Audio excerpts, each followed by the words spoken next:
Hello viewers, আশা করি তোমরা সকলে ভালো আছো। তো আজকে সকালবেলায় খুব খাসির মাংস খাওয়ার ইচ্ছা করছিল, তো আমি ভাবলাম যে একটুখানি বাজার থেকে গিয়ে খাসির মাংস নিয়ে আসি। তো প্রতিবারের নেই, আজকে রবিবার। তো সকালবেলা পচা কাকার কাছে মাংস নিতে চলে গেছি, আর দেখতে পাচ্ছ পচা কাকা খুব সুন্দরভাবে দেশি রিয়াইচি খাসি কাটছে। আর এগুলো খাসির আজকে ওয়েট ছিল প্রায় 15 কিলোর মতো। তো এই পচা কাকার কাছ থেকে কে কে মাংস নিতে পছন্দ করো, তো সেটা অবশ্যই আমাকে কমেন্ট বক্সে কমেন্ট করে জানাবে।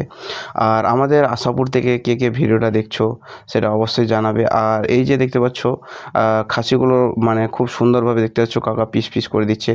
আর কলকাতা থেকে দেখবা যে খাসির মাংসগুলো কিনা শিকে ঝুলিয়ে রাখে, আর আমাদের এখানে দেখতে পাচ্ছ যে প্লাস্টিকের নিচনে রাখা রয়েছে। আর কাকাকে বললাম যে একটু পিছনের লেগ থেকে দাও, তো আজকে যেহেতু সামনের লেগে ছিল না, তো পিছনের লেগে কিন্তু শুধু বন্ধুরা মাংসটাই পাবা। আর দেখতে পাচ্ছ যে খুব সুন্দর কাকা কিন্তু মাংসটা আস্তে আস্তে দিচ্ছে। আর আমি বললাম যে একটু নরম মাংসগুলো দিও, বেশি হাড়গুলো দিও না। তো কাকা দেখতে পাচ্ছ যে হাড় বিছে বিছে দিচ্ছে।